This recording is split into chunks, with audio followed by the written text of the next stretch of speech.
Think of a drop of dark red ink falling towards a sterile marble floor. It splashes into a crown and branches into threads of alternating lengths, ejecting droplets into the air. The droplets too skim across the floor, and eventually, the drop is gone. The crown settles in the image of a shining sun, but red, like a plague of rash. The splatter brightens the red at the extremities while maintaining a thicker, darker core in the center. Imagine a face protruding from the core. Then imagine the shoulders emerging. Arms. Now chest. Stop. There it is. We call him Hank. He is an atypical contiguous single spore issue germinated by the colony scene surrounding him. Picture half a man implanted to the corner of a room, the blood vessels arcing out from beneath him like bronchi, creeping and thinning as one zooms out. These are called forelegs, and although blood relatives, they compete with each other to wheedle nutrients from the parent pod as self-preserving individuals, coaxing, cajoling, seducing, and sometimes even drugging or coercing what in botanical terms would be the central xylem for their due. It is undying, it is highly resilient, and it is expensive. Growing the fungal colony has helped solve 2 maritime crises, saved the African continent from an unending drought, and salvaged 80% of the world's timber waste. The way it is grown is a complex duology. In the first part, a human being volunteers to submit bone marrow and other tissue samples to undergo advanced bioengineering. In the second, the engineered genetic isolate is cultured with plant matter. The setup for this is accomplished during the former stage, where the human samples are retrofitted with numerous enzymes coded to diffuse into the plant substrate in the latter stage, making what's known among the scientific community as the green goo. The petri dishes are let sit for 34 hours under intense monitoring for signs of germination. Once the initial polyp sprouts, the node is tested for blood vessel merger, maturation and efficiency. After that, it is replanted in damp carbohydrate-injected soil and left in the dark. Once this point is reached, the spore begins reproducing asexually with its own genetic information. The fusion of proteins involved in this process is analyzed monthly by 6,000 agriculture scientists and critics worldwide for unethical practices. Debates are held bi-weekly to lay down ground rules and, to an extent, insurrect the first system to legally recognize undesired scenarios. This way, the public could rest assured the life binding is continually filtered of any moral dilemmas.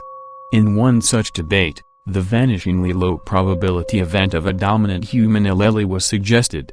Although the splice is strained 1,232 times over to ensure passiveness, the human allele may sometimes emerge triumphant.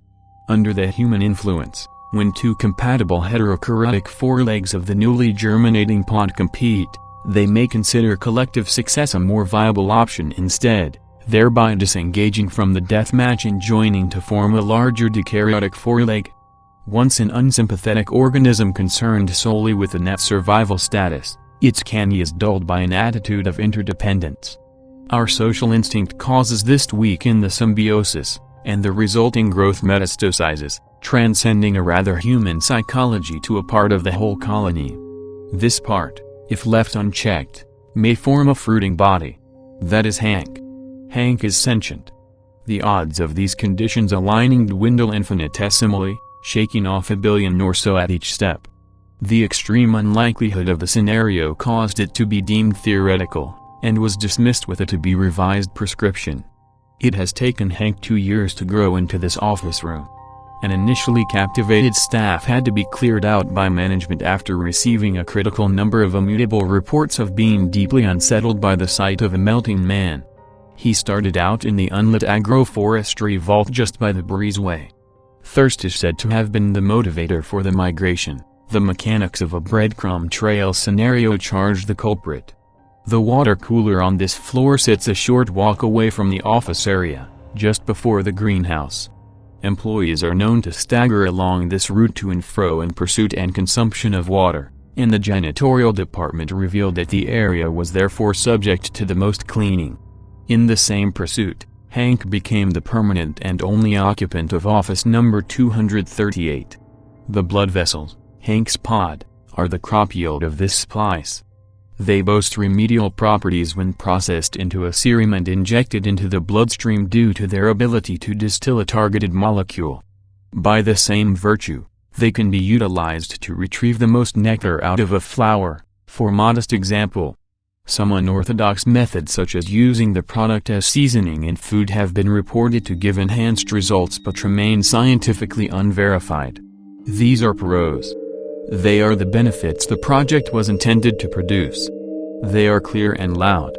But the cons are even clearer, and by today's evening, probably just as loud. And they can be summed up with minimal simplification by the eponymous question. Hank does not talk, but he has been observed mumbling. His eyes barely open and seem to be milky white, indicating subpar vision capabilities. The ears are deformed and functionless as Hank does not respond to auditory cues. His skull is doughy and inflates and deflates like a granule of maggots, seemingly in rhythmic discipline with his breathing, indicating the lungs share an inhospitable space with the brain. However, he has shown tremendous touch sensory competence, which is a note of both marvel and despondency for the world at large. A Senate hearing has been called to address the issue at once. The streets are flooded with rhetoric and judgments. The internet is riddled with support groups, fan pages and pseudo-personality profiles based on what is known of Hank. They are going to cut him out in 3 hours, and somehow, Hank seems to be clairvoyantly aware of his fate. He has grown restless and the commotion has only made his coping worse. Some are calling it a harvest. Others are saying abortion. The question is, will Hank be euthanized, disposed of, the paperwork burned, the ledgers closed, the history erased, the dilemma forgotten, the incident buried and piled on with minutiae and quibbles? Or will he become the first legal subhuman subject of scientific study to live in a glass box for years to come? What are we going to do with Hank?